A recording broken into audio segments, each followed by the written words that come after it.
धियो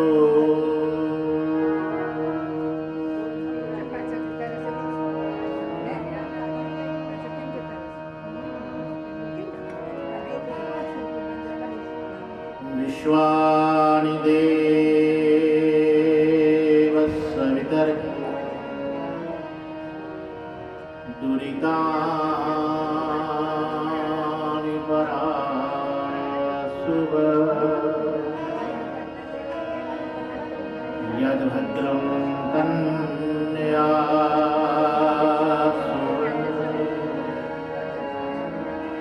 ॐ शान्तिः शान्तिः शान्तिः।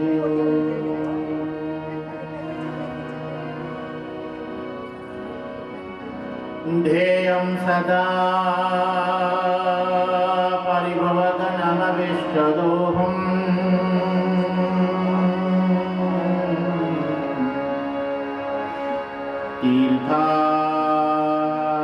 तीर्थास्पदं शिवविरञ्जिनुतम्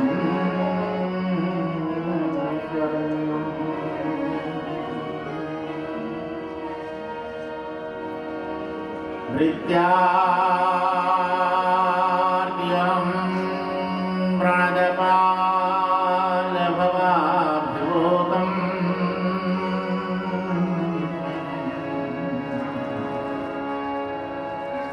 वन्दे महापुरुषते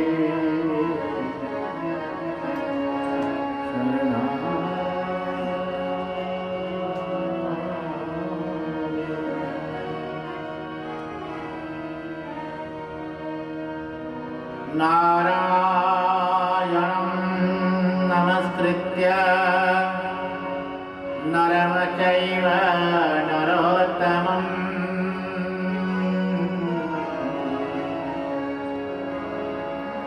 देवीं सरस्वतीं व्यासं ततो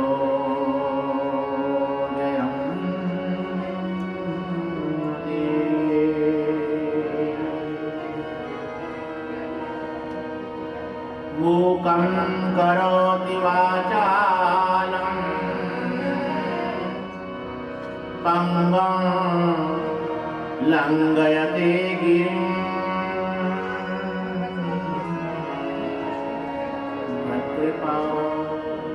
यत्कृपातमहं वन्दे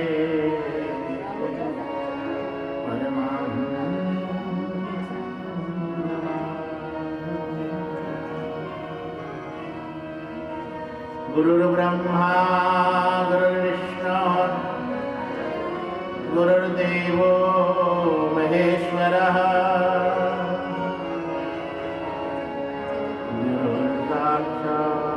गुरुर्साक्षात् परं ब्रह्म तस्मै श्री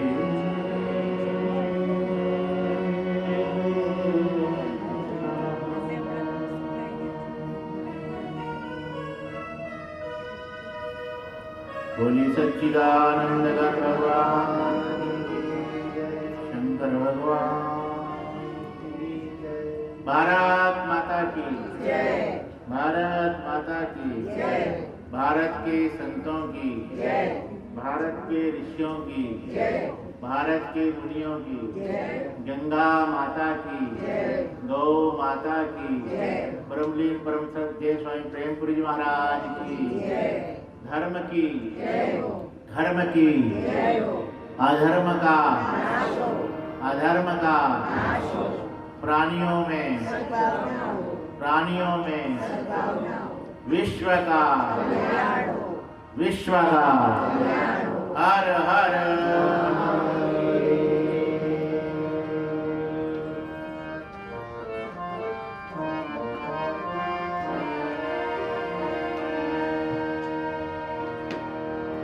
मेरे तो आधार श्री राम के चरणारविंद मेरे तो आधार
सच्चिदानंद स्वरूप भगवान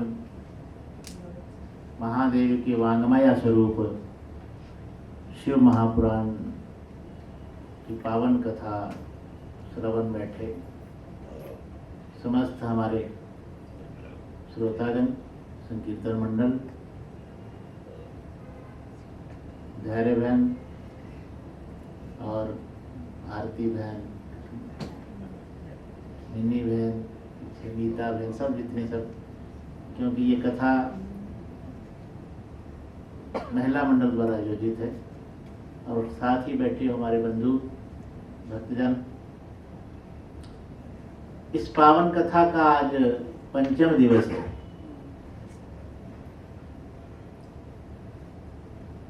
और कल आप सती का बड़ा सुंदर पावन चरित्र सुना था।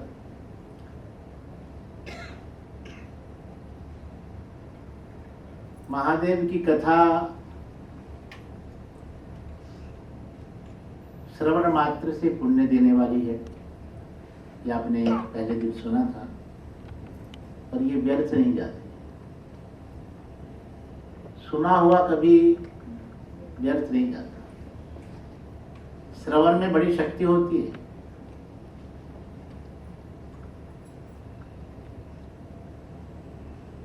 व्यक्ति अपने स्वरूप को भूल जाता है। मैं कौन हूं, कहां से आया हूं, मेरा वास्तविक स्वरूप क्या है, और गुरु उसको बोध कराते हैं कि वो श्रवण के द्वारा कि देख तू कौन है, तेरा वास्तविक स्वरूप, तू जीव नहीं शिव स्वरूप।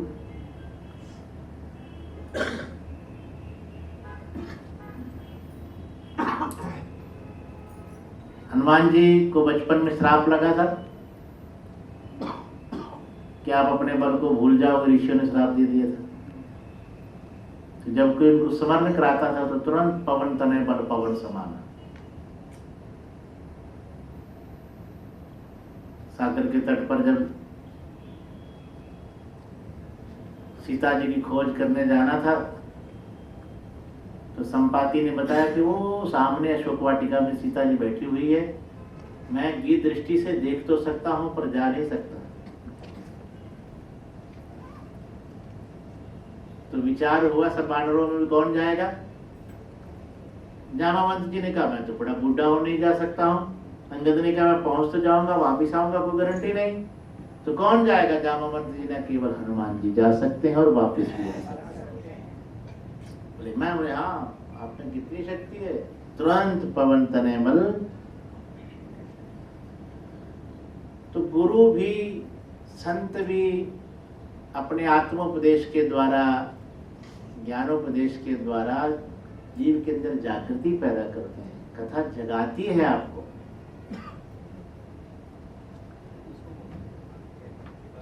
कथा आपको अपने भीतर का दर्शन कराती है। हम दर्पण देखते हैं ना, तो दर्पण में अगर मैल लगी हो, दर्पण साफ ना हो, स्वच्छ ना हो, तो आपका चेहरा उसमें साफ नहीं दिखता। पहले दर्पण को साफ करना पड़ता है। दर्पण साफ हो जाएगा तो स्वच्छ आपको दिखेगा मेरे चेहरे में कैसा है, कुछ लगा तो नहीं है, कोई दाग तो नहीं है, बिल्कुल साफ है। दर्पण तो आप देखते ही होंगे, और माताएं तो खूब देखती हैं। तो हमारा अंतःकरण रूपी जो दर्पण है, उसमें भी मल विक्षेप आवरण है, उसमें भी दोष है, उसको हटाना पड़ता है। और जब वो शुद्ध हो जाता है, अंतःकरण बिल्कुल पवित्र हो जाता है, तो अपना स्वरूप उसमें दिखाई देता है कि मेरा स्वरूप क्या है। कथा आपको स्वरूप का दर्शन कराती है। और ये तो महादेव की कथा है। अच्छा, भगवान शिव वस्तु के भूखे नहीं हैं, भाव के भूखे हैं। प्रेम देखते हैं। आपके पास कुछ नहीं है, आप कहीं से भी जल उठाओ और चढ़ा दो, महादेव प्रसन्न है। कहीं से बिलपत्र उतार लाओ, चढ़ा दो, फूल चढ़ा दो, कुछ नहीं तो जल से ही प्रसन्न हो जाते हैं। और वो तो बहुत जल्दी है, इतने शीघ्र प्रसन्न होते हैं। कुछ नहीं देखते, भाव देखते हैं। जंगल में एक भेड़िया था, शिकार करता था वो। तो एक दिन उसने वन के अंदर देखा एक भगवान शंकर का मंदिर है, शिवलिंग है। किसी ने वहां स्थापित कर दिया होगा।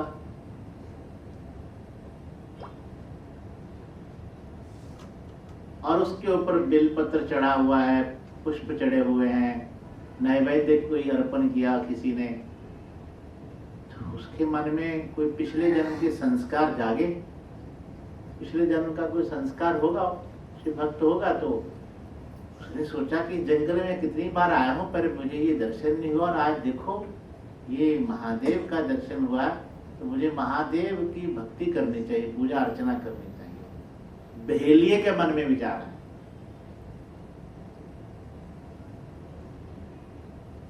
अब उसने सोचा कि भाई मुझे तो भक्ति करनी आती नहीं, कि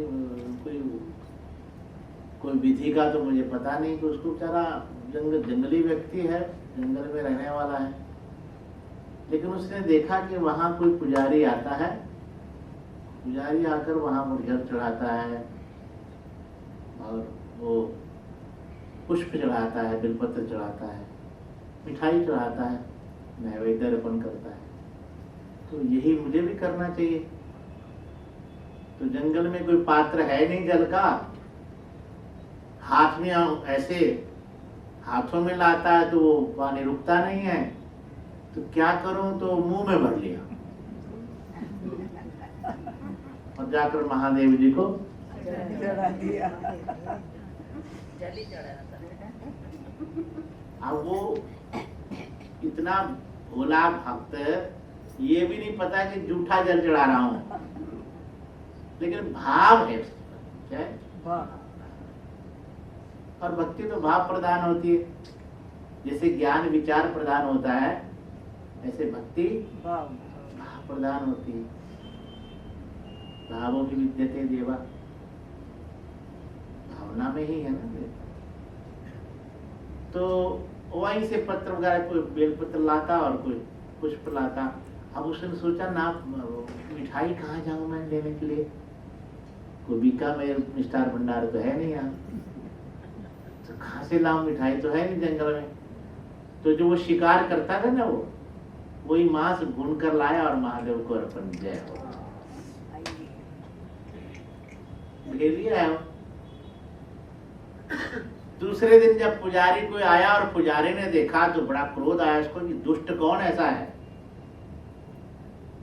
जो ये सब अखाद्य पदार्थ, दूषित वस्तुएं चढ़ा कर गया।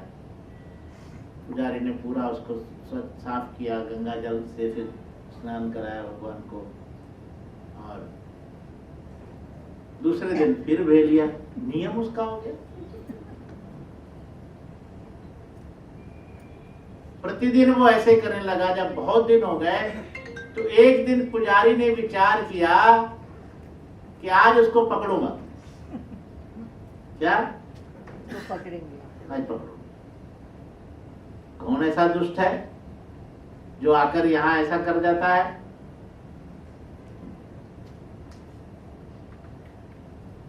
पुजारी आज शुभ कर आकर बैठ गया। छुप कर बैठ गया कि देखूंगा मैं आज कौन है जो ऐसा यहाँ आकर जो है दूषित कर जाता है, दूषित पदार्थ चढ़ाता है, खाद्य पदार्थ आकर चढ़ाता है। अब वो भेलिया आया, उसने अपने मुंह से पानी भरकर लाया और नमस्कार। और वैसे जैसे किया, थोड़ी देर बाद भगवान शंकर ने भी विचार किया कि आज इसका इम्तिहान ले लिया जाए। कभी कभी भगवान भी अपने भक्तों को ठोक कर देख लेते हैं ना, है? तो महादेव ने कहा आज देखो इसको जरा कैसा भक्त है। तो वो जो शिवलिंग था उसमें दो नेत्र बने हुए थे, एक नेत्र गायब हो गया। तो भेड़िए ने देखा कि एक नेत्र गायब हो गया, आज तो मेरे महादेव का एक ही नेत्र रह गए।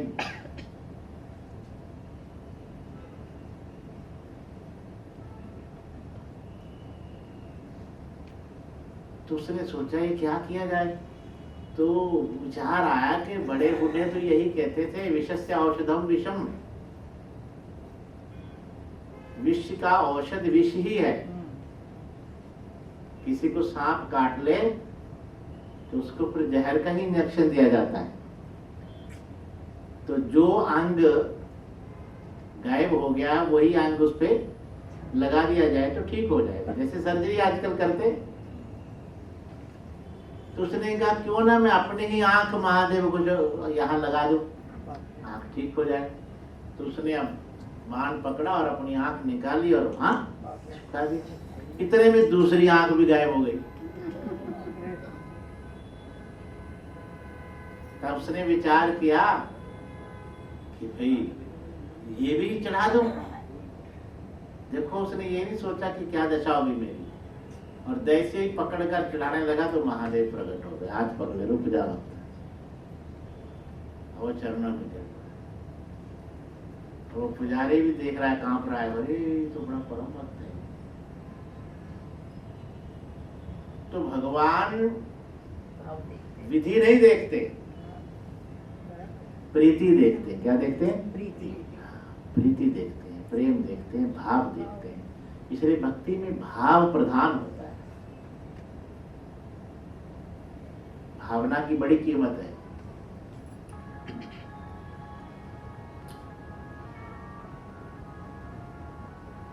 जैसी आपकी भावना होगी उसी के अनुसार फल मिलेगा। जाकी रही भावना जैसी प्रभु मूर्त देखी, यादृशी भावना यस्या सिद्धिर्भवति तादृशी। भावना के अनुसार ही सिद्धि होती है, भावना के अनुसार ही फल प्राप्त होता है। तो भावना की भक्ति में बड़ी कीमत होती है। तो कल आप सुन रहे थे भी सती मां भगवती सती हो गई, और सती के बाद की कथा नारद जी सुनने की इच्छा रखते हैं। तो ब्रह्मा जी से निवेदन किया कि पिताजी, माता भगवती सती होने के बाद आगे क्या हुआ? क्या वो सती फिर पुनर्जन्म लेती है? कैसे जन्म लेती है? माँ भगवती दोबारा फिर कैसे आती है? वो पार्वती बनकर कैसे आई? फिर पार्वती का महादेव के साथ विवाह कैसे हुआ? ये सब प्रसंग मैं आपसे सुनना चाहता हूँ। तो ब्रह्मा जी नारद जी को सुना रहे, सूर्य जी शंकर ऋषि को सुना रहे।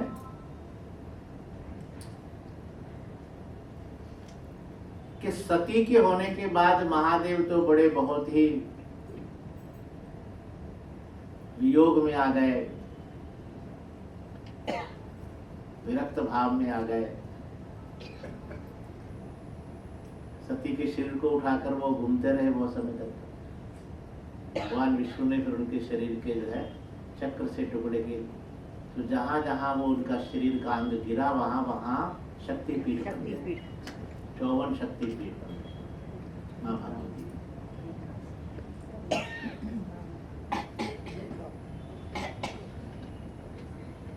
ऐसे कुछ समय बाद देवताओं ने सोचा कि मां भगवती का जन्म हो, फिर भगवान महादेव के साथ विवाह हो, रुद्र के साथ विवाह हो।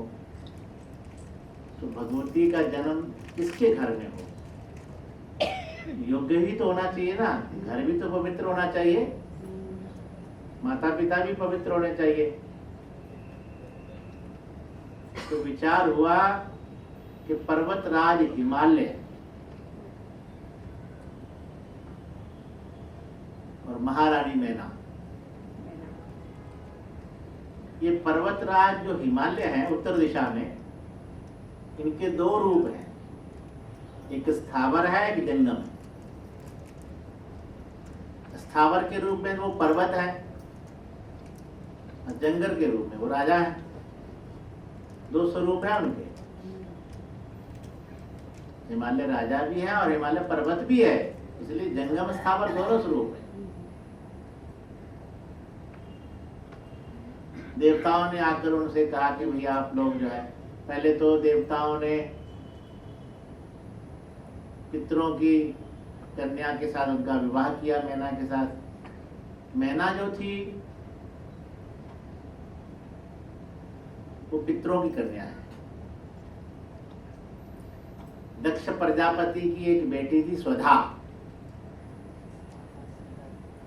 स्वाहा और स्वधा आहुति होती है ना, स्वाहा और स्वधा। तो स्वधा का विवाह पितरों के साथ किया तो उसके घर में 3 अयोनिजा कन्याएं पैदा हुई। 3 कन्याएं, मैना, सुनैना और सुकीर्ति। कल्प भेद से यहाँ नाम थोड़ा भिन्न है। मैना, धन्या और कलावती। शिवपुराण में देखेंगे तो मैना, धन्या और कलावती नाम है। वैसे मैना, सुनैना और सुकीर्ति नाम। ये 3 कन्याएं जो थी, जिस समय कन्या अभी किशोर अवस्था वाली ही थी, अभी बहुत बड़ी भी नहीं थी।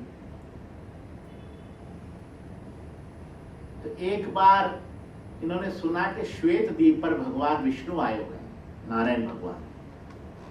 तो इनके तीनों कन्याओं के मन में हुआ जब हम भी नारायण के दर्शन करके आए। तो श्वेत द्वीप में वहां भगवान नारायण के दर्शन करने गई, प्रणाम किया, दर्शन किया। इतने में वहां ब्रह्मा जी के मानस पुत्र आ गए, सनक, सनंदन, सनातन और संत कुमार। अच्छा, वो हमेशा 5 वर्ष के रहते हैं और अवधूत अवस्था, दिगंबर अवस्था। कैसे? दिगंबर। हाँ, शरीर पर वस्त्र भी नहीं। क्या?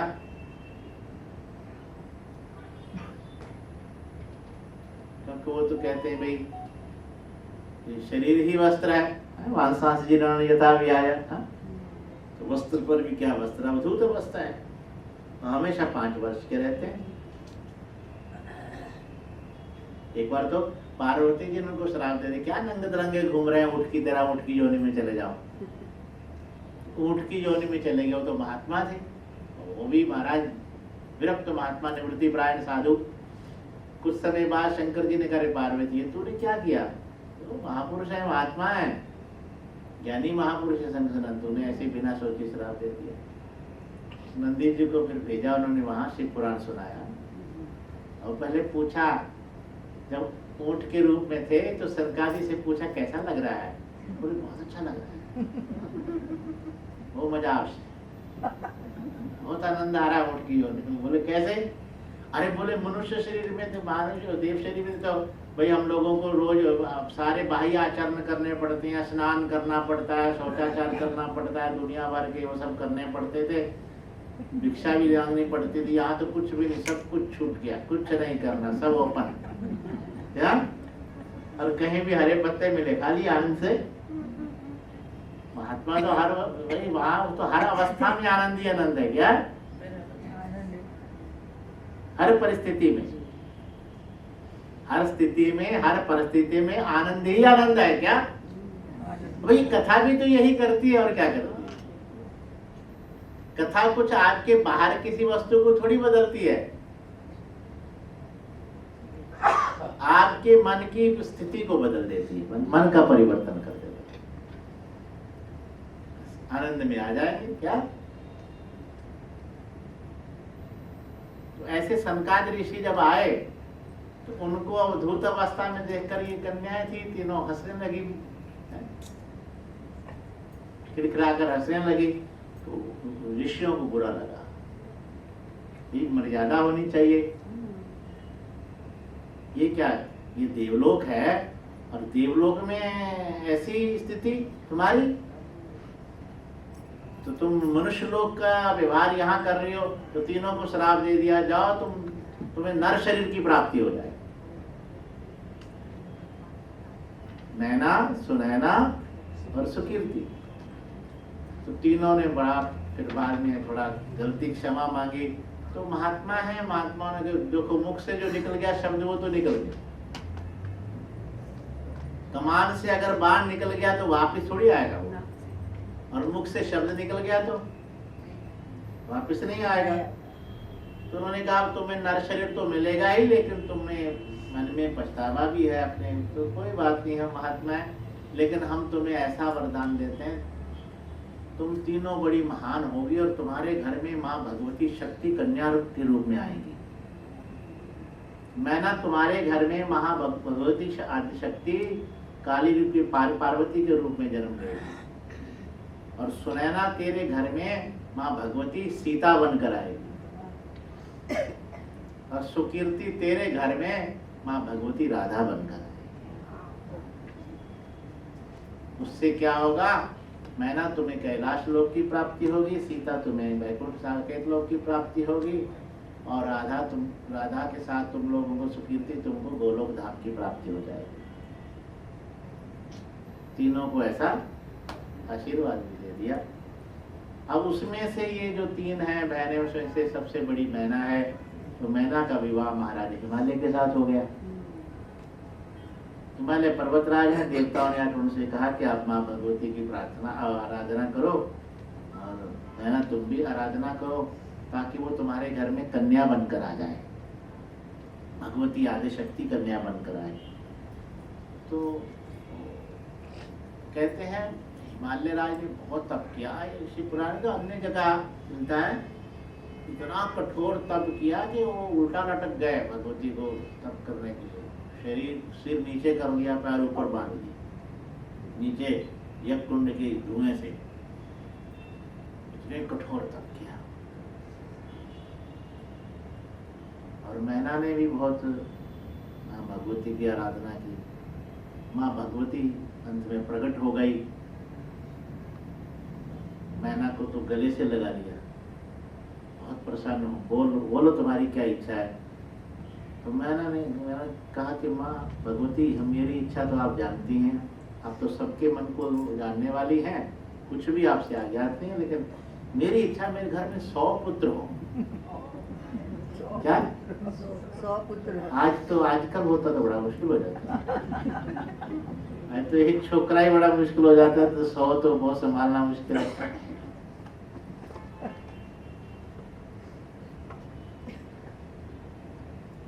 और दूसरा ही कन्या हो, और मेरी इच्छा है कि कन्या के रूप में आप ही आ जाए, आप ही मेरी कन्या। माँ भगवती ने कहा है तो बड़ा कठिन काम, चलो, लेकिन तुमने मांगा है, तुम पर प्रसन्न हो, तुम्हारे घर में 100 पुत्र होंगे, सबसे बड़ा जो पुत्र होगा मैनाक, बड़ा प्रबल बलशाली होगा, पराक्रमी होगा, सभी पराक्रमी होंगे, और मैं तुम्हारे घर में बाद में कन्या बनकर आऊंगी। ऐसा माँ भगवती ने वचन दिया, और देखो 100 पुत्र हुए उनके घर में। फिर माँ भगवती कन्या बनकर आई, उनकी कन्या बन गई। देखिए भगवती की कितनी महानता है। माँ भगवती ने कहा वैसे मैं जन्म नहीं लेती,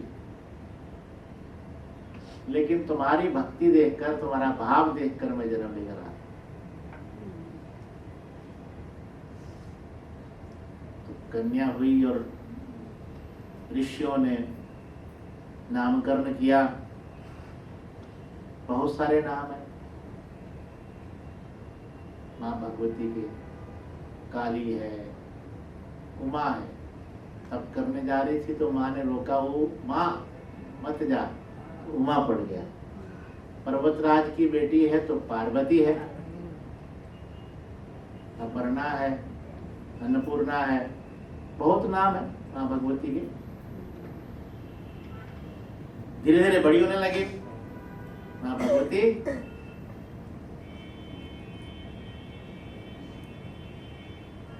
तो ब्रह्मा जी ने कहा एक दिन नारद तुम भी बड़े कौतुकी हो, तुम पहुंच गए महाराज हिमालय के घर में, और महाराज हिमालय ने देखा देवऋषि नारद आए, संत आए, साधुनाम दर्शनम पुण्यम तीर्थभूता ही साधवा कालेन फलते तीर्थम सद्य साधु समागमा।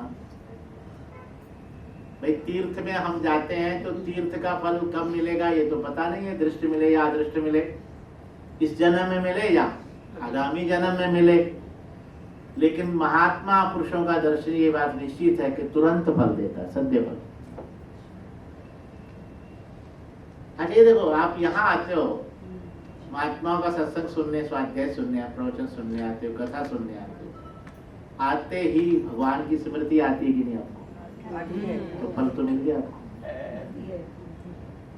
फल तो मिल गया, भगवत स्मृति आ गई। इससे बड़ा फल क्या होगा? तुरंत फल मिलता है। तो नारद जी से हाथ जोड़कर कहा, बड़ी कृपा की, बड़ा सौभाग्य कि आपने दर्शन दिया और उनका पूजन किया, आसन पर बैठाया महाराज, बड़ी कृपा की। और मेरे घर में कन्या हुई है, पहले पुत्र हुई अब कन्या हुई, और मैं चाहता हूँ मेरी कन्या का भविष्य बताइए। तो आपसे बड़ा भविष्य वक्ता कौन हो सकता है? सब माँ बाप को पता, इच्छा होती है कि भाई हमारे बच्चे का भविष्य कैसा होगा, कन्या का भविष्य कैसा होगा, कैसा वर मिलेगा। तो भगवती माँ पार्वती को बुलाया, बेटी देवऋषि नारद जी हैं, नमस्कार करो, प्रणाम करो। प्रणाम किया। देवऋषि नारद ने वो सब देखा, उनका भविष्य देखा। बोले, राजन आपकी कन्या बहुत अच्छी है, बहुत सौभाग्यशाली है और बहुत गुण है इसमें, अनेक गुण है।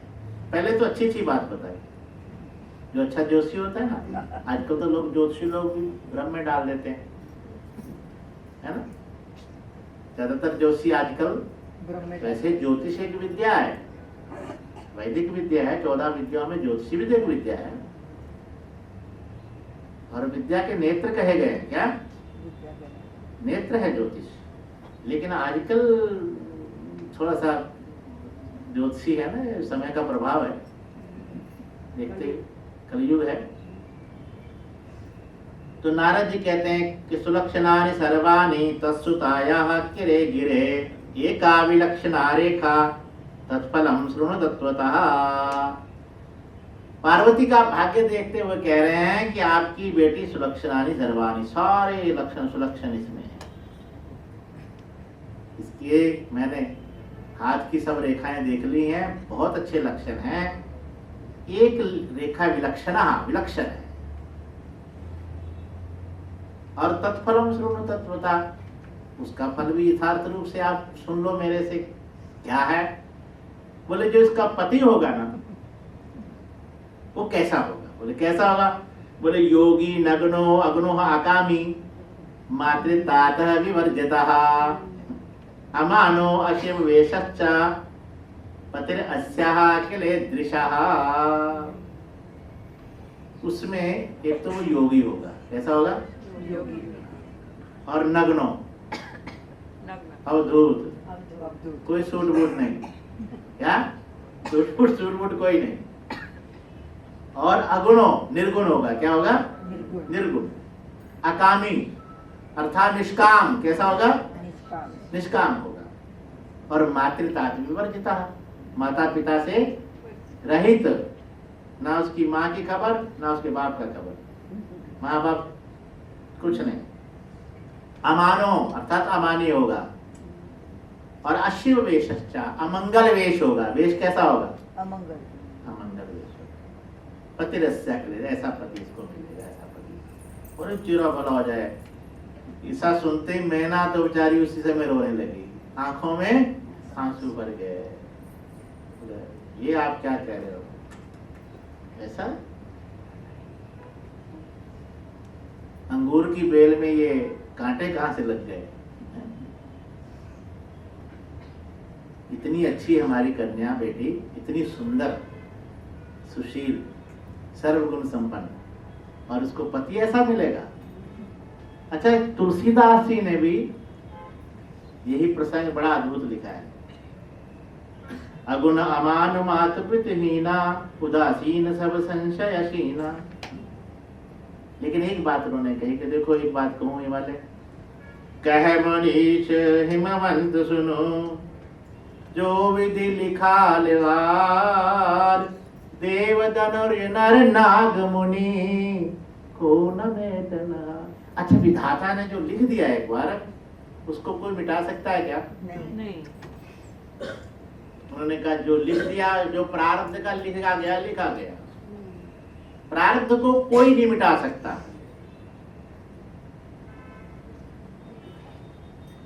लेकिन एक है जो मिटा सकता है, नारद जी कहते हैं। कौन? महादेव। और एक बात और बोले, क्या बोले? ये जितने भी मैंने आपको अवगुण बताए हैं ना, ये महादेव में जाकर ये अवगुण भी सद्गुण बन गए। क्या बन गए?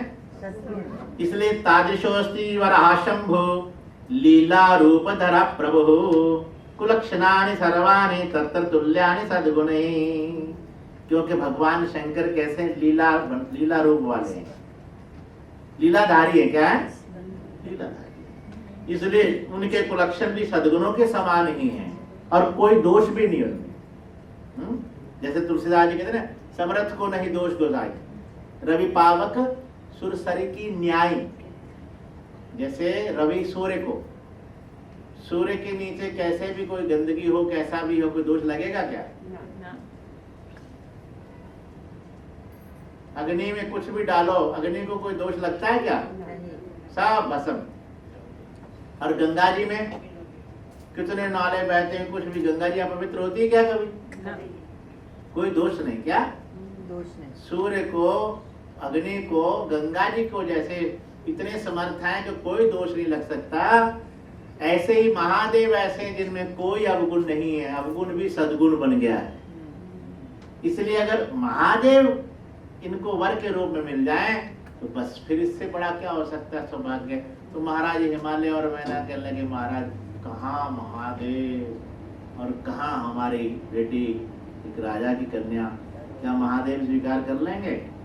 हाँ, महादेव कृपा करें तो। बोले कैसे? बोले एक मार्ग है, तप करना पड़ेगा, आपकी कन्या को तप करने से महादेव प्रसन्न, क्योंकि तपस्या में बड़ी शक्ति है। तुलसीदास जी कहते हैं, जो तप करी कुमारी तुम्हारी, जो तप करी कुमारी, भाव्यो में सदहि त्रिपुरारी, भाव्यो में सदहि त्रिपुरारी, तप बल रखी प्रपंच विधाता, तप बल रखी प्रपंच विधाता, तप बल रखी प्रपंच विधाता, तप बल रखी प्रपंच विधाता, तप बल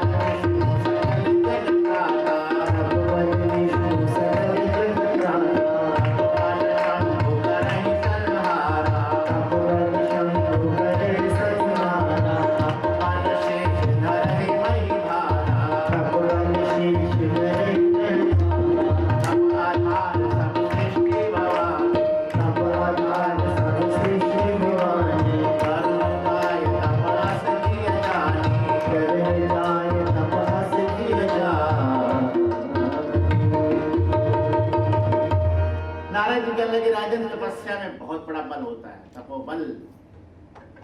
ब्रह्मा जी तपोबल से ही सृष्टि की रचना करते हैं, सृष्टि करता है, और नारायण तपोबल से जगत का पालन करते हैं, रक्षा करते हैं, और रुद्र भगवान तपोबल से ही संहार करते हैं, शेष भगवान तपोबल से ही सृष्टि का भार उठाते हैं। इसलिए तपस्या में बहुत बल है। अगर आपकी बेटी तप करे तो महादेव प्रसन्न हो जाएंगे। इतना कहकर नारद जी तो वहां से चले गए, वहां से अंतर्धान हो गए। अब माता पिता को बड़ी चिंता हुई कि नारद जी ये क्या कह गए। पार्वती प्रसन्न है, समझ गई कि महादेव मुझे पति मिलेंगे, लेकिन माँ बाप को चिंता है महादेव कैसे मिलेंगे। महादेव तो वैसे भी सती के बाद, सती होने के बाद बिल्कुल विरक्त हो गए हैं।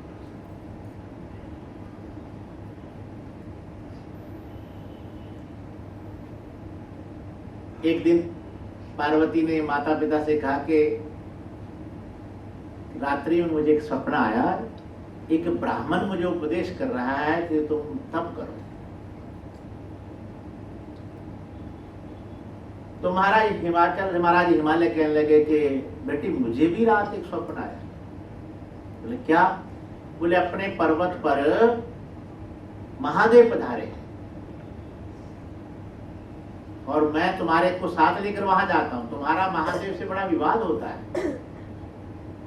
सांख्य और वेदांत में वेदांत की चर्चा होती है दोनों की, सांख्य शास्त्र और वेदांत की चर्चा। अच्छा, बोले ये सब घटना होती है तो एक काम करो, बोले क्या, थोड़े दिन प्रतीक्षा करो, देखो क्या होता है। ठीक है। उधर महादेव जब से सती हुई है, भगवान नारायण ने सती के अंग जो है सब अंग भंग किए, शक्तिपीठ बन गए, जहां जहां अंग गिरा महादेव वहां से गए और बैठे। अचानक उनके मस्तक से पसीने से भौम की उत्पत्ति हुई, मंगल की उत्पत्ति हुई, भूमि ने उसका पालन किया और वहां से महादेव हिमाचल आ गए, हिमालय पर्वत पर आ गए, गंगा अवतरण स्थान जहाँ पर है पर्वतराज हिमालय के यहाँ आ गए, उनकी नगरी में आ गए।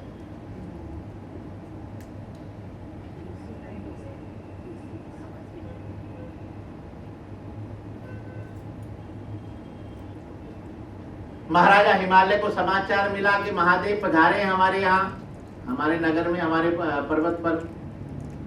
तो महाराज हिमालय पहले गए, अकेले ही गए, प्रणाम किया, महाराज आपने बड़ी कृपा की है, आप हमारे यहाँ आए हैं, हमारे राज्य में आए।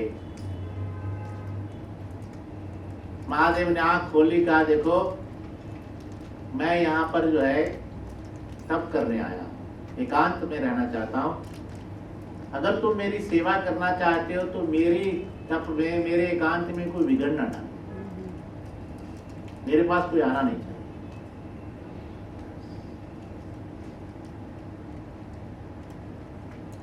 महाराज ने कहा ठीक है प्रभु, जैसी आपकी आज्ञा, लेकिन एक कृपा करो। बोले क्या?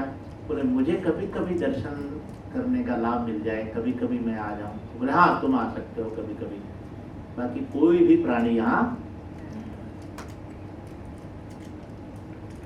समय बीतता गया, एक दिन महाराज ने सोचा, हिमालय राज ने कि चलो आज पार्वती को भी साथ लेकर चलो। पार्वती, उनकी सहेलियां जया विजया, जाकर प्रणाम किया। महादेव ने आंख खोली, देखा, पार्वती को देखा,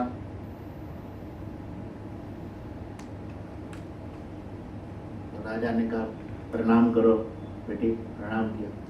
बोले ये कौन? बोले ये महाराज ये मेरी कन्या है पार्वती। हे प्रभु आप आज्ञा करें तो मैं निवेदन करूं। बोले करो। बोले मेरी कन्या की इच्छा है कि वो आपकी रोज यहाँ आकर सेवा कर जाए, दर्शन करे, जो भी यहाँ आवश्यकता पड़े सेवा की वो सेवा कर जाए करे। महादेव ना ना ना ना, तपस्वी है, यहाँ कन्या का क्या काम है? ये मैं कभी आज्ञा नहीं दूंगा, क्योंकि स्त्री जो है वो तपस्या में विघ्न डालने वाली है। स्त्री के लिए पुरुष और पुरुष के लिए स्त्री बंधन है। क्या है? दोनों एक दूसरे के प्रति बंधन है। तो मैं नहीं चाहूंगा मेरी तपस्या में विघ्न आए। तो पार्वती जी वहां पर महादेव से वार्तालाप कर, तो पार्वती कहती क्या बात करते हैं प्रभु, आप महान, इतने महान हैं, क्या आप प्रकृति में नहीं रहते क्या? प्रकृति से परे हैं? महादेव ने कहा नहीं, प्रकृति मेरे अधीन है। क्या? प्रकृति मेरे अधीन है। तो पार्वती ने कहा विचार करके बात करो, आपका बोलना क्या ये प्रकृति नहीं है? बातचीत करना ये प्रकृति से परे हो सकता है क्या? इसलिए यद उत्तम भवताम योगिन वचनम शंकरा प्रभु साचा किम प्रकृति ना स्यात् तथा भगवान कथम।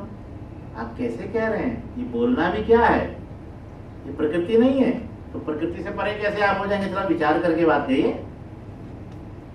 इसलिए वाग्वाद किम कार्य मम योगी स्वया सह प्रत्यक्षेण अनुमानस्य न परमाणु विद्रुबुधा। आप तो स्वयं प्रकृति के अनुसार चल रहे हैं, प्रकृति से परे तो कोई भी प्राणी नहीं जगत में।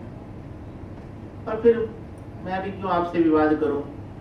विवाद करने की जरूरत ही नहीं। जहाँ विद्वान लोग मानते हैं जहाँ प्रत्यक्ष प्रमाण होता है, प्रत्यक्ष ही अनुमानस्य न परमाणु विद्रुबुधा। जहाँ प्रत्यक्ष प्रमाण होता है वहां अनुमान की आवश्यकता नहीं होती।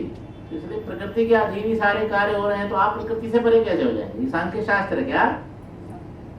सांख्य शास्त्र सांख्य प्रकृति और पुरुष को मानता है और 24 तत्व है, क्योंकि जो सृष्टि की रचना का विधान है वो वाकई में सांख्य शास्त्र के साथ है।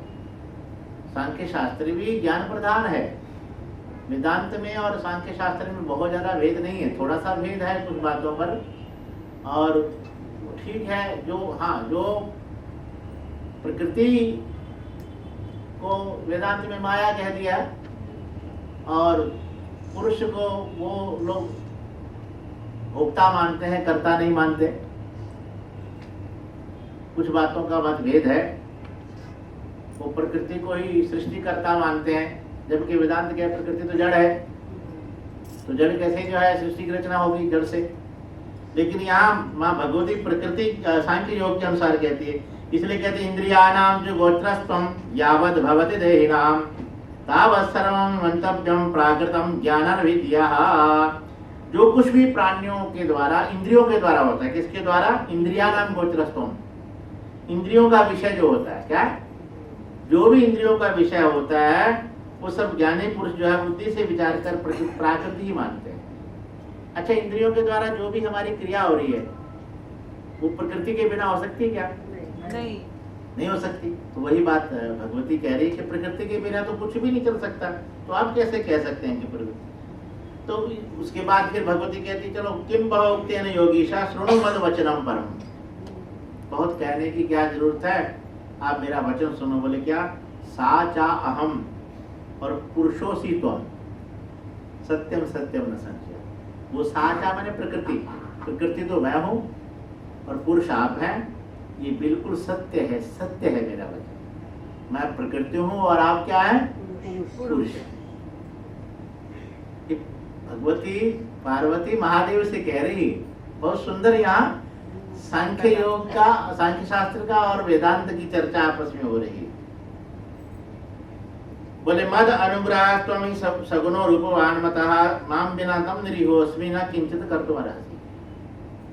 मद अनुग्रह, मेरे अनुग्रह से ही तुम ही सगुणो, तुम सगुण स्वरूप हो। क्या हो?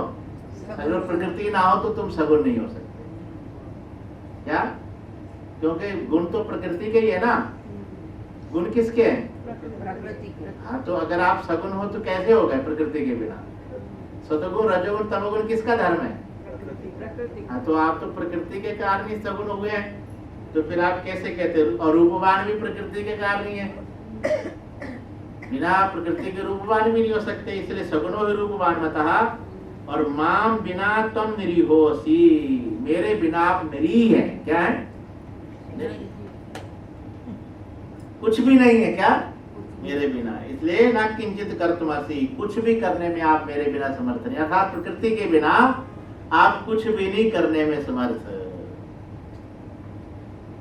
इस प्रकार मां भगवती महादेव से कहती है कि पराधीना सदा त्वं ही नाना कर्म करो वशी निर्विकारी कथम त्वं ही न लिप्तश्च मया कथम। आप पराधीन हैं, चाहे आप जितेंद्रिय हैं, पर फिर भी आप प्रकृति के पराधीन हैं। किसके? क्योंकि जो भी आप कार्य करेंगे वो प्रकृति के अनुसार ही करेंगे, प्रकृति के अधीन होकर ही करेंगे। नाना कर्म करो वशी, जितने भी कर्म है नाना कर्म वो प्रकृति के अनुसार ही करने पड़ते हैं, तो आप भी प्रकृति के अनुसार ही करेंगे, तो प्रकृति के दान है। तो फिर आप निर्विकार कैसे हैं? निर्विकारी कथम तुम ही न लिप्त मया कथम, तो मुझसे लिप्त कैसे हैं? तो कैसे नहीं है? अर्थात प्रकृति के अनुसार ही आप प्रकृति से लिप्त हैं, प्रकृति के अनुसार ही सारे कर्म कर रहे हैं, तो आप फिर प्रकृति के अधीन कैसे नहीं? प्रकृति के अधीन हो गए आप। अच्छा, फिर उन्होंने मां भगवती ने कहा चलो मान लिया आप प्रकृति से परे हैं, आप कहते हैं मैं प्रकृति से परे हूं, तो फिर आपको मेरे से डरना ही नहीं चाहिए। फिर भय किस बात का? जब आप प्रकृति से परे हैं तो फिर मेरे से भय कैसा? फिर तो मेरे से भय नहीं होना चाहिए। तो ब्रह्मा जी कहते हैं इस प्रकार जब पार्वती ने देखा सांख्य शास्त्र के अनुसार वचन कहा, तो भगवान शंकर ने भी वेदांत मत के अनुसार, क्या वेदांत मत के अनुसार फिर उनका वचन कहने लगे, बोले इत्येवं तद यदि ब्रूषे गिरिजे सांख्य धारिणी प्रत्याहूं कुरु में सेवाम अनिषिद्धाम सुभाषिनी। हे सुंदर भाषण करने वाली, हे गिरिजे, यदि आप गिरिजे सांख्य धारिणी, यदि आप सांख्य मत को धारण करती हैं तो कोई बात नहीं, आप प्रतिदिन मेरी अनिषिद्धाम सेवा, अर्थात अनिषिद्धा सेवा, क्या निषिद्ध सेवा नहीं, कैसी मर्यादा वाली सेवा, मर्यादा अनुसार आप मेरी सेवा कर सकती हैं अगर आप सांख्य को धारण करती। क्यों? बोले उसका उत्तर भी सुन लो। क्यों? बोले यदि हम ब्रह्म निर्लिप्तो माया परमेश्वरः तो वेदांत वेद्यो हो मायेशा त्वं करिष्यसि किम तदा। भाई यदि मैं ब्रह्म हूं, क्या हूं? और माया निर्लिप्त हो, माया से क्या हूं? निर्लिप्त हूं। और परमेश्वरा, और क्या हूं? माया तो प्रकृति विद्या और मायिनम तो महेश्वरम। तो फिर मैं परमेश्वर हूं। तो फिर और वेदांत वेद, वेदांत वेद्या, वेदांत से जानने योग्य है ना।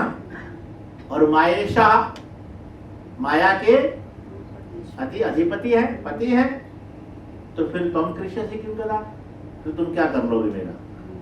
जब मैं निर्लिप्त हूँ, मायाधिपति हूँ, महेश्वर हूँ, ब्रह्म हूँ, तो फिर तुम माया होकर प्रकृति होकर मेरा कुछ नहीं बिगाड़ सकती, इसलिए तुम सेवा कर सकती है। देखो वेदांत के अनुसार भगवान ने अंत में उनको बोल दिया कि जाओ। तो इस प्रकार ये भगवान महादेव लीला करते हैं। अब पार्वती जी प्रतिदिन सेवा करने, महादेव की सेवा करने प्रतिदिन आती है, अपनी सहेलियों के साथ आती है। देवता लोग प्रसन्न हो गए हैं कि वाह, जो हम चाहते थे वो काम धीरे धीरे हो रहा है। क्यों चाहते थे, क्या चाहते थे भाई? तो यहाँ पर कहते हैं कि भगवान शंकर का विवाह हो और उनके घर में पुत्र हो, और फिर वो पुत्र तारकासुर को, क्योंकि यहाँ भी एक जो है पेच फंसा हुआ है देवताओं में। क्या कि तारकासुर एक बड़ा भयंकर असुर है, वज्रांग का पुत्र है, कश्यप ऋषि के पुत्र वज्रांग का पुत्र है वो। वज्रांग ने ब्रह्मा जी से वर प्राप्त करके ऐसा पुत्र मांगा कि बड़ा पराक्रमी, बड़ा बलशाली, बड़ा बलशाली था वो, बलवान था। और तारकासुर ने ब्रह्मा जी का तप किया तो बहुत देर तक एक पैर पर खड़ा होकर तारकासुर ओम ब्रह्मणे नमः, ओम ब्रह्मणे नमः, ओम ब्रह्मणे नमः ब्रह्मदेव का तप करता रहा। बहुत काल बीतने के बाद अंत में जब ब्रह्मा जी को खबर मिली तो बहुत भयंकर तप कर रहा है और असुर है, मांगेगा तो आश्री बुद्धि वाला, जो आश्री बुद्धि के अनुसार मांगेगा, दैवी बुद्धि तो है नहीं। भाई देवता होगा तो दैवी बुद्धि के अनुसार उसकी कामना होगी, दैवी कामना होगी, और असुर होगा तो आसुरी कोई कामना होगी। तो ब्रह्मा जी समझ तो गए कि कुछ गड़बड़ घोटाला है, भाई असुर है, इधर भयंकर तप कर रहा है। तो प्रकट हो गए, बोल तेरी तपस्या से मैं बहुत प्रसन्न हूँ तारकासुर, क्या इच्छा है तेरी?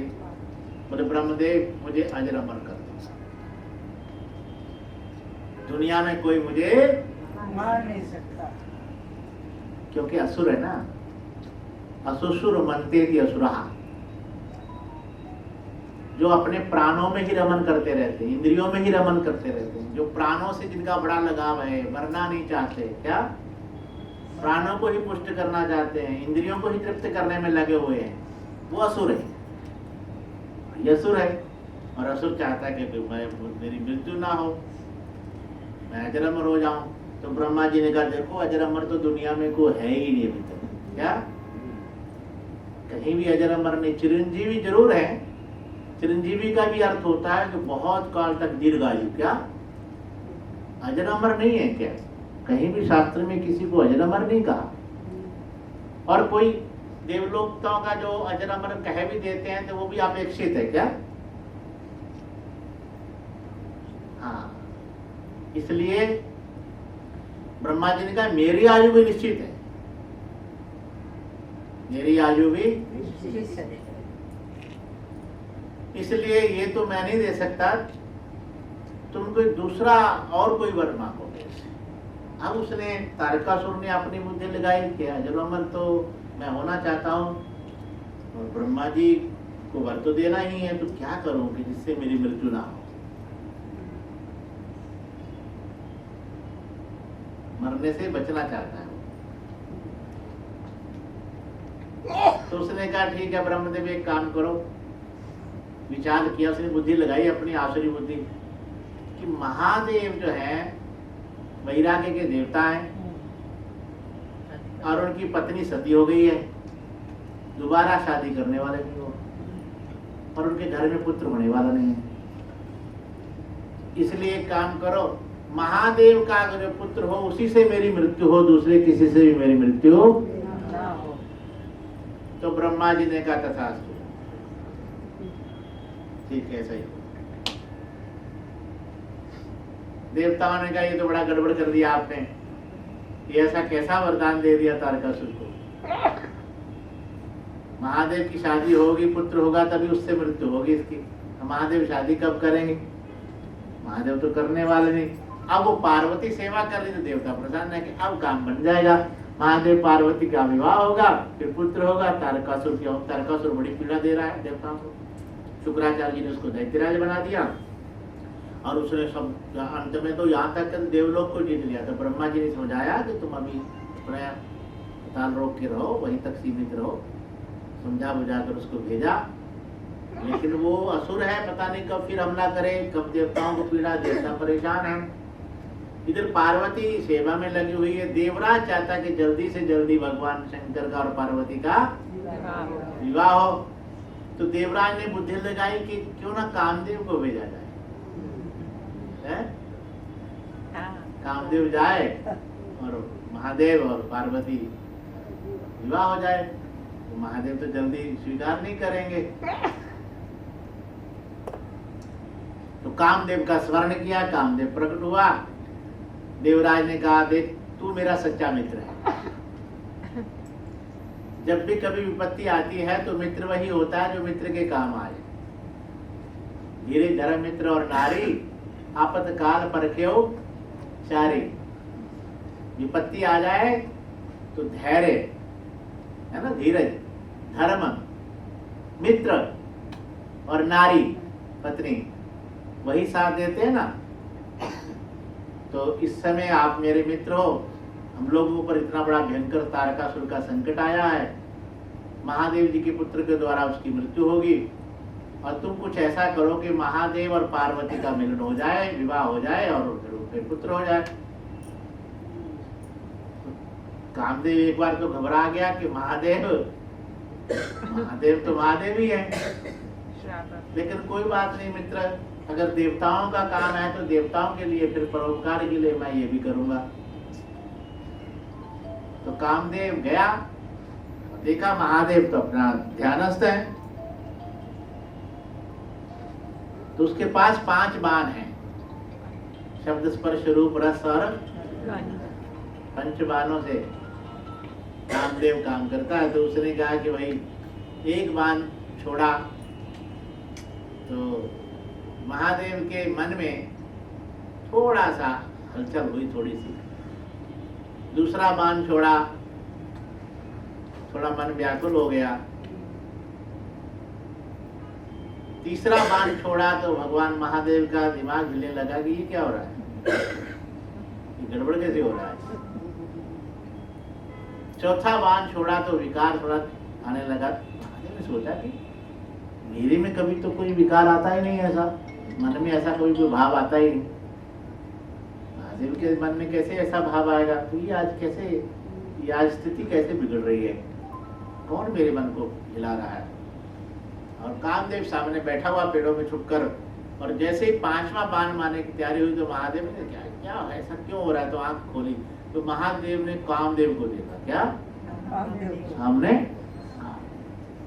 कामदेव को देखते ही महादेव को क्रोध आ, रुद्र है ना वो, और जब रुद्र रूप धारण करते हैं महादेव तो फिर तीसरा नेत्र खोलते हैं। कौन सा? Atom bomb. क्या? एटम, तीसरा नेत्र। आज फिर महादेव को क्रोध आ गया, तीसरा नेत्र खोल दिया महादेव। भयंकर अग्नि का गोला आया, जाते ही कुछ क्षण तो लगा ही नहीं और भस्म कर दिया। त्राही माम देवता लोग घबरा गए, रति रोने लगी, बाल खोल दिए रति ने, सब, और बड़ा परेशान हुई, ये सब क्या हो गया महादेव आपने। पार्वती बेहोश होकर मूर्छित होकर गिर पड़ी, कामदेव को भस्म कर दिया। महात्मा तो लोग प्रसन्न हो गए, ताली बजाने लगे कि चलो काम छुट्टी हो गई, कामदेव से छुट्टी हो गई। जो कामी गृहस्थी लोग थे वो हाय हाय करने लगे, ये क्या कर दिया महादेव आपने। संसारी लोग जो थे वो रोने लगे, और योग लोग महात्मा लोग प्रसन्न हो गए कि छुटकारा हुआ, काम झंझट खत्म। देवता सब आ गए, महादेव ये क्या किया। ब्रह्मा जी भी आए, ये सब क्या हुआ। महादेव या रति भी रोने लगी। महादेव ने कहा देखो जो होना था वो हो गया, अब तो ये कुछ नहीं हो सकता। रति ने कहा महाराज मेरा पति मैं कैसे। बोले कुछ समय तुझे प्रतीक्षा करना पड़ेगी, द्वापर युग आएगा, भगवान कृष्ण के घर में इसका जन्म होगा जमुन के रूप में, तब तक तुम प्रतीक्षा करो, तब तक ये अनंत कहलाएगा, दूसरे के शरीर में व्याप्त होकर रहेगा। इसलिए प्राणी के अंगों में कामदेव वास करता है। भगवान ने कहा शरीर में रहेगा, अंगों में रहेगा कामदेव। ब्रह्मा जी ने वो जो अग्नि थी जिससे भस्म, उस अग्नि को बढ़वा डाला, अग्नि को समुद्र में गिराया, उसी से जलंधर की उत्पत्ति हुई।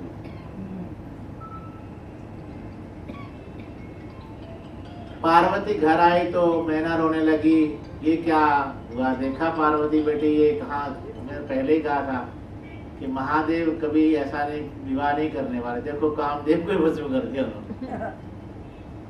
लेकिन पार्वती के अंदर दृढ़ भाई विश्वास है कि नहीं, पति हो गए तो महादेव, दूसरे के साथ विवाह नहीं करो। मन में दृढ़ प्रतिज्ञा कर ली, कुछ भी हो महादेव को प्रसन्न करके ही छोड़ूंगी।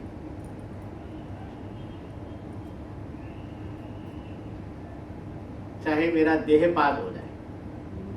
कुछ समय बाद देवऋषि नारद आए, नारद जी को कहा कि आप मुझे दीक्षा दो मंत्र की, मैं जब करूं तब करूं। तो पंचाक्षर मंत्र का दीक्षा दी नारद जी ने पार्वती को। नारद जी गुरु हैं पार्वती के, क्योंकि दुनिया का कोई भी काम तब तक सिद्ध नहीं हो सकता जब तक गुरु की प्राप्ति ना हो। गुरु के बिना जीवन अधूरा है। इसलिए जिसका कोई गुरु नहीं, समझ लो उसका जीवन शुरू नहीं।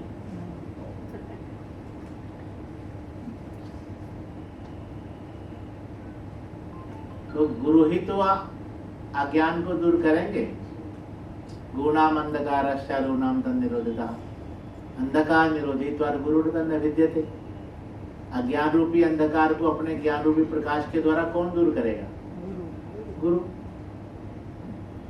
अच्छा, गुरु भी ऐसा होना चाहिए, तत्विज्ञानार्थम विज्ञानार्थम सा गुरु में वैगेशमित पानी श्रोत्रियम ब्रह्मनिष्ठम, है ना। और गुरु तो ऐसे भी होते हैं महाराज, एक शब्द से भी कल्याण करते हैं, एक शब्द से। बहुत ज्यादा भी जरूरत है। अधिकारी हो तो फिर तो कहना ही क्या, फिर तो समय लगता है। शिष्य अधिकारी होना चाहिए। पार्वती तो अधिकारी है, गुरु से दीक्षा ली और मंत्र लेकर आओ, बस एकांत में जाकर, जहां से गंगा जी प्रकट होती है, गंगा अवतरण स्थान जो है, वहां पार्वती ने कठोर तप किया। गंगा जी की धारा में बैठ गई, पंचअग्नि तपने लगी, अनेक वर्ष तक खाना पीना छोड़ दिया। बेल पत्र खाती है क्या? बेल पत्र। और कुछ समय बाद तो बेल पत्र भी छोड़ दिया। अपर्णा हो गई। क्या हो गई? नाम क्या पड़ा?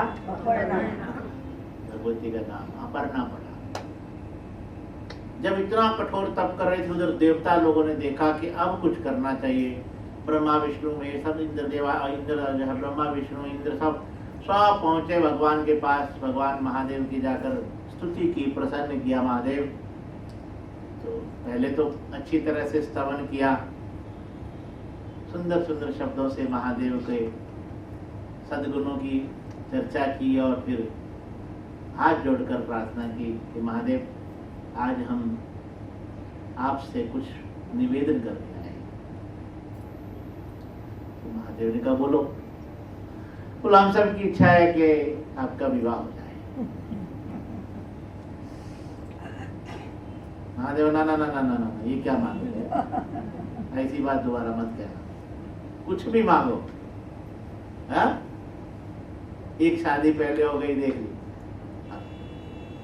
अब दोबारा नहीं विवाह करोगे, बस हो गया। किसी व्यक्ति की 2 शादियां हुई, एक ऊपर रहती थी एक नीचे रहती थी, और बेचारा कभी ऊपर जाए कभी नीचे। एक दिन एक चोर आया उसके घर में चोरी करने,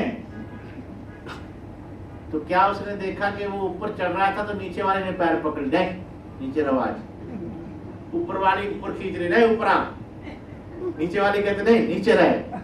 तो चोर देखने लगे ये तमाशा क्या हो रहा है। तो इतने में भूल गया वो चोरी करना, तो क्या करना था, इतने पकड़ा गया। वो पकड़ा गया तो उसको ले गया अदालत में।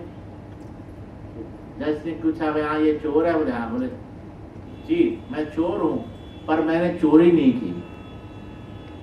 जज ने सोचा भी चोर भी है तो चोरी इसने की नहीं तो फिर सजा क्या दे इसको।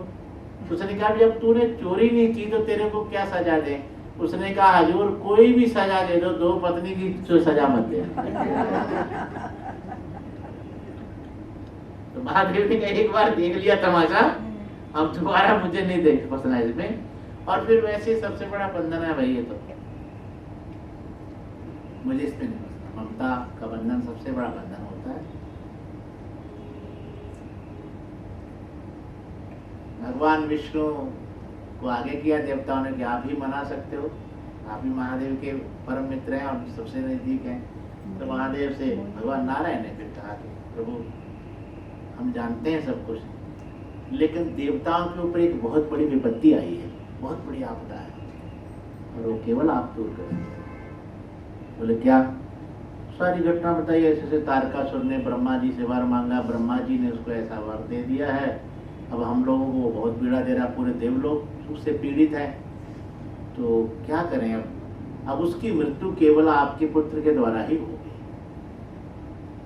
जब इतना सब कहा तो फिर महादेव ने विचार किया कि भाई ऐसी बात है तो परोपकार से बड़ा तो कुछ है नहीं, इससे तो बड़ा धर्म भी नहीं है ना कोई। तो ठीक है, अगर ऐसी बात है तुम सबके भले के लिए फिर मैं विवाह को तैयार हूँ, लेकिन मेरे विवाह की योग्य कन्या भी तो कोई होनी चाहिए। तो लोग तो है महाराज, उसकी व्यवस्था तो पहले ही हो चुकी है। बोले कौन? पार्वती। कब से तप कर रही है आपके लिए? हाँ महादेव समझ गए, अच्छा अच्छा अच्छा चलो पहले मैं देखता हूँ। तो महादेव ने विचार किया कि भाई देखो पहले, तो सप्तऋषियों को बुलाया कि जाओ भाई जरा उसकी परीक्षा लेके आओ, थोड़ा देख के आओ मेरे योग्य भी है कि नहीं है। तो सप्तऋषि आए तो देखा पार्वती अपना ओम नमः शिवाय, ओम नमः शिवाय, ओम नमः, ध्यान बिल्कुल महादेव में एकदम।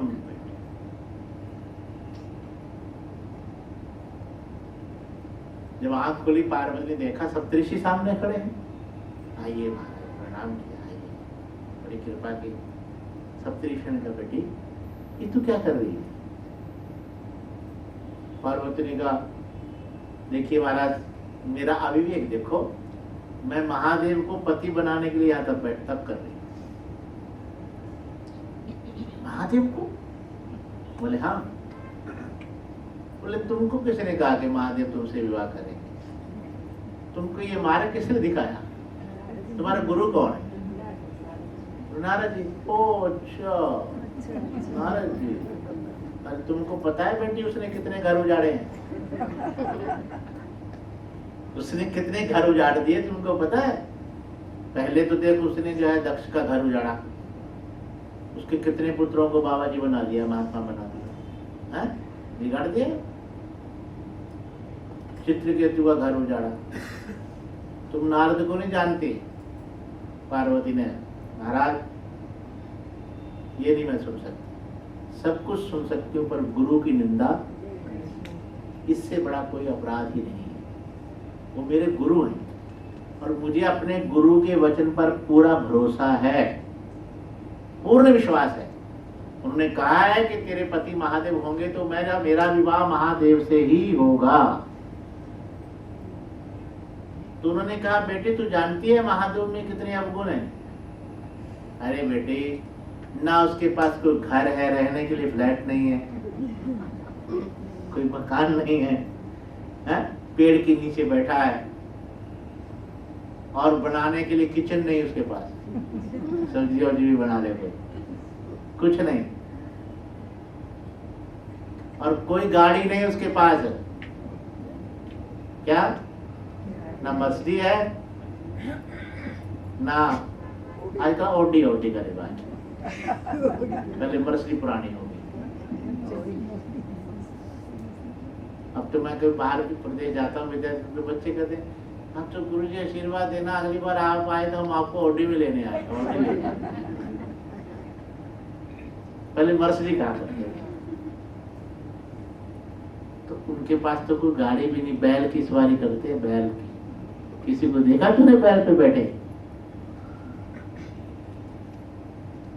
आप सप्तऋषि सब अवगुण बता रहे हैं महादेव, और विभूति भस्म लगाता है, शमशान की भस्म लगा लेता है, सांप गले में लटक रहे हैं, तू पति बनाना चाहती, पति बनाना था भगवान विष्णु को बनाती, देख क्या सुंदर वैकुंठ लोक, सोने के महल है, और सुंदर सवारी गरुड़ जी की, क्या उड़ते फिरो, कहीं घूमते फिरो, तू कहाँ जा रही है? पार्वती ने कहा महाराज क्षमा करना। ठीक है, भगवान विष्णु में बहुत गुण होंगे और महादेव में कोई गुण नहीं होगा।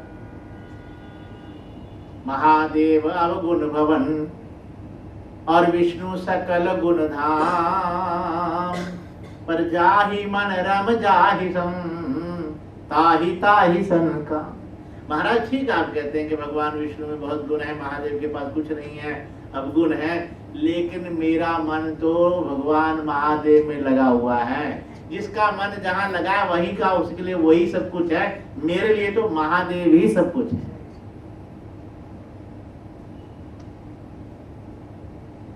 सप्तऋषि फिर कुछ कहने लगे तो महादेव माँ पार्वती कहने लगी कि क्षमा करना महाराज, मैं एक आपको अंतिम बात कहूं, इसके बाद कुछ कहने की जरूरत नहीं। बोले बोल। बोले जन्म जन्म कोटि लगर हमारी, वरहु शंभु ने तो रहूं को, चाहे कितने जन्म लेने पड़ जाए मुझे, मैं अगर वर वरूंगी तो महादेव को ही वरूंगी, वरना कुंवारी मर जाऊंगी, पर दूसरे के साथ विवाह नहीं करूंगी। बस मेरी आखिरी बात सुन लो, इससे आगे कुछ बोलने की आपको जरूरत नहीं। तो सप्तऋषि प्रसन्न हो गए, देवी हम तो तेरा इम्तिहान ले रहे थे, क्या तू सफल हो गई, जहाँ हम तुझे आशीर्वाद देते हैं तेरा विवाह महादेव के साथ ही होगा। सप्तऋषि वहां से आए वापिस और आकर महादेव को कहा कि महाराज बिल्कुल फिट है, क्या जैसे आपकी पत्नी होनी चाहिए, बिल्कुल आपके अनुसार ही है, आप बस अब इसको रिजेक्ट मत करो, क्या? हाँ, कई बार रिजेक्ट हो जाता है ना भाई, छोकरे कहते हैं रिजेक्ट कर देते हैं, बाप बड़े दुखी परेशान हो जाते हैं। कई छोकरियां देख ली, छोकरे रिजेक्ट कर देते हैं। बोले बिल्कुल बहुत अच्छी है। महादेव से कहा प्रभु इससे योग्य आपको और कोई नहीं मिले। वो भगवती शक्ति है, माँ पार्वती है। तो हाँ महाराज, भगवान शंकर ने फिर भी परीक्षा की। इतना होने के बाद भी ब्राह्मण के वेश में आए, स्वयं की निंदा करने लगे। तब पार्वती ने फिर देखा, अंत में महादेव प्रसन्न हो गए। तो देवी मैं तो तेरी परीक्षा ले रहा था। तो कहा प्रभु फिर आप कृपा करो, मेरे पिता से ही जाकर कहो अब तो जो है। आप महादेव प्रसन्न हो गए। फिर उसके बाद ब्रह्मा जी को भेजा, समाचार मिला। फिर भी नट के वेश में वहां गए। बहुत सारी लीलाएं महादेव ने, नाटक बहुत किए महादेव ने भी। विवाह से पूर्व बहुत कुछ किया। अंत में लगन पत्रिका भेजी और विवाह की तैयारी हुई। विश्वकर्मा की द्वारा बहुत सुंदर मंडप सजाया गया। देवता लोग बड़े प्रसन्न है कि महादेव जी का विवाह हो रहा है और महादेव भी बड़े प्रसन्न है। देवता सज धज कर आ रहे हैं, बढ़िया बढ़िया गोल्ड से जा गोल्ड खरीदा, गोल्ड पहन रखा सबने, और महादेव के पास कुछ नहीं, अकेले बैठे। श्रृंगी भृंगी आदि नंदी को बुला के मेरे को भी सजाओ भाई, विवाह तो मेरा हो रहा है, देवता सज धज रहे हैं, तो क्या करें? बोले भस्म लाओ अच्छी शमशान की को बढ़िया लगाओ, और जितने भी अपने गाने सबको बुलाओ, और जितने शमशानों में भूत प्रेत रहते हैं उनको भी निमंत्रण दोगे, तुम भी आ जाओ। महादेव की शादी हो रही है ना वहाँ, सबको जाहिर आमंत्रण। क्या? हाँ, जाहिर आमंत्रण आप ही दो सबको। क्या? सबको आमंत्रण आप दे दिया सबको, आओ। अब सब आए महाराज, पीछे पीछे चल रहे हैं, देवता लोग आगे आगे चल रहे हैं। अच्छा, दुनिया की ये पहली शादी होगी जहाँ दूल्हा पीछे चल रहा है और बराती आगे चल रहा है। नहीं तो होता क्या है, सबसे आगे कौन होता है? दूल्हा, और बराती पीछे होते हैं। और यहाँ उल्टा काम, देवता तो आगे आगे चल रहे हैं सजदा देखे, खूब बढ़िया बढ़िया, और महादेव अपने पीछे पीछे दोनों के साथ, कोई श्रृंगी बजा रहा है, कोई तूती बजा रहा है, कोई वीणा बजा रहा है महादेव के साथ, सजदा गज बज के आवाजें आ रही, कोई डमरू बजा रहा है डो करके, और उधर तैयारी हो रही है बहुत बढ़िया। इधर महादेव जा रहे हैं और सब लोग तैयार हैं। पार्वती की सखियां बाहर खड़ी हैं, माता मैना के हाथ में थाली है, आरती सजा कर रखी है बहुत सुंदर। सब लोग खड़े हैं, नगरवासी, हिमालयवासी, सब कि आज हमारी पार्वती का दूल्हा आने वाला है, शादी होने वाली। सब लोग बड़े प्रसन्न हैं। महारानी मैना खड़ी है कि मेरी पार्वती का वार आएगा, पहले सबसे पहले आरती उतारूंगी उसकी। तो सबसे आगे आगे भगवान नारायण जी चले आ रहे हैं। नारायण भगवान को देखा, कितने सुंदर है, पूछा यही है दूल्हे? पर नहीं, ये दूल्हे नहीं, ये तो बाराती है, ये नारायण भगवान, विष्णु भगवान। हाँ, अरे वाह, बहुत सुंदर है। तो इसका मतलब ये इतने सुंदर है तो पार्वती का फिर दूल्हा कितना सुंदर होगा, तो बहुत सुंदर होगा। तो कोई बात नहीं, अभी आने वाला है, देख लेना। फिर देवराज इंद्र ब्रह्मा सब देखा, सब लोग बड़े बराती, बहुत सुंदर सुंदर सज्जन क्या है। अब महादेव ने सोचा कि थोड़ा लीला करें, तो भेद रूप बना लिया महादेव। महाराज बच्चे तो भागे दौड़े, सब जो भी देखे दौड़े, अरे भूत प्रेत पीछे आ रहे,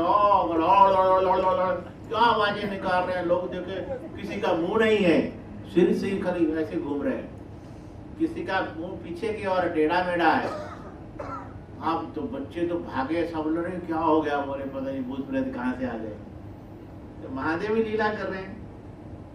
मैना के हाथ से भी थाली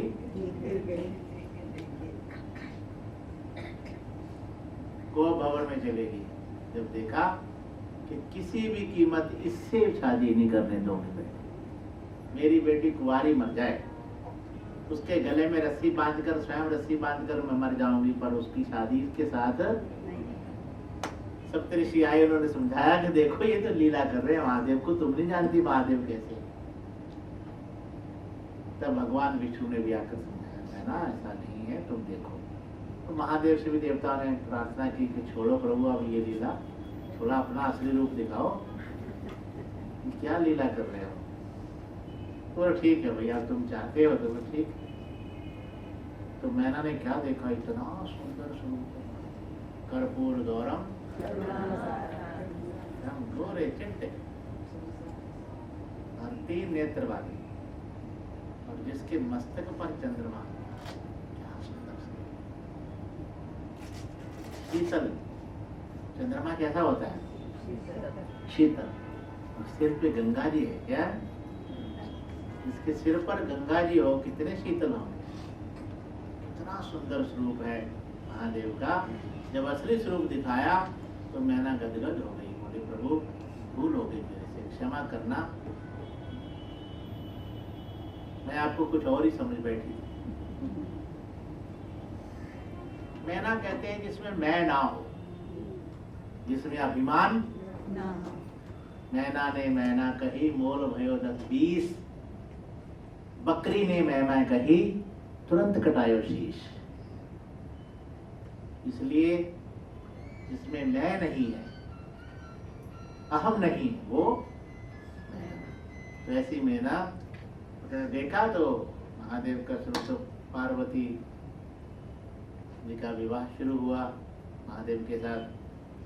अच्छा, यहाँ एक बड़ी अद्भुत लीला है। कहते हैं भगवान शंकर जी से ब्राह्मण पूछने लगे, भाई जरा संकल्प करना है तो पिता का नाम लिया जाता है ना, संकल्प में गोत्र पूछा जाता है संकल्प। तो भाई महादेव आपका पिता का नाम क्या है? मेरा पिता? पीछे साथ में नारद बैठे थे। नारद ने धीरे से कान में कहा, बोले आप कह दो मेरे पिता का नाम ब्रह्मा है। बोले मेरे पिता का नाम ब्रह्मा है, ब्रह्मदेव। अच्छा, पंडित जी सोचने लगे कि पिता होगा तो दादा भी होगा। तो पिता मैं कौन, दादा कौन है? फिर पूछा तो विष्णु। उसके बाद फिर उन्होंने पूछा कि परपिता मैं, परदादा कौन है? तो नारद ने कहा इसके आगे का मुझे नहीं मालूम। तो भगवान शंकर ने कहा मेरा परदादा, सबका परदादा मैं, सबका परदादा मेरा परदादा कौन हो सकता है? तो महादेव ऐसे लीला करने वाले महादेव। तो महादेव का वहां विवाह, रति भी वहां आई, भस्म लेकर आई कामदेव की। उसको फिर महादेव ने फिर जीवित कर दिया। तो महादेव का इस प्रकार विवाह हुआ। देखिए एक बात निश्चित है, और सब देव और ये महादेव कितने भोले हैं, कुछ नहीं देखते, केवल प्रेम थोड़ा सा देखते हैं, भाव देखते हैं। इसलिए कुछ ही नहीं करना, केवल जल चढ़ा देना, महादेव प्रसाद। वो तो ये भी नहीं देखते सामने वाला कैसा है। एक तो चोर चला गया मंदिर में एक बार, तो चोर ने महादेव के मंदिर में देखा भी चोरी करने के लिए यहाँ क्या मिलेगा, कुछ ढूंढूं मैं। चोर की दृष्टि तो यही होती है। तो देखा मंदिर में और तो कुछ है नहीं, तो घंटा बंधा हुआ है शिवलिंग के ऊपर, वो कीमती है, उससे कुछ ना कुछ ऐसा मिल जाएगा। तो घंटा चुरा कर ले जाता हूँ। तो जब वो घंटे को हाथ लगाने लगा, देखा थोड़ा ऊंचा है, तो शिवलिंग के ऊपर, पिंडी के ऊपर खड़ा हो। चलो भाई यहाँ पर कौन देख रहा है, देख तो रहा है ना। तो जैसे ही उतारने लगा तो महादेव प्रकट हो गए। अरे वाह भाई भगत वाह। चोर ने कहा आप? मैं महादेव। प्रभु महादेव? बोले हाँ। बोले मैंने तो आपको पुकारा नहीं, मैं तो आपका भगत नहीं हूँ, मैं तो चोर हूँ। बोले नहीं तू चोर नहीं, तू तो बहुत बड़ा भक्त है। बोले क्या भक्ति की?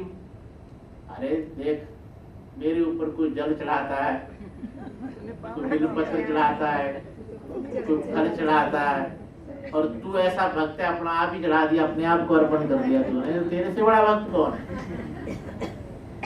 ऐसे महादेव है, बहुत बोले और बहुत शीतल देवता है।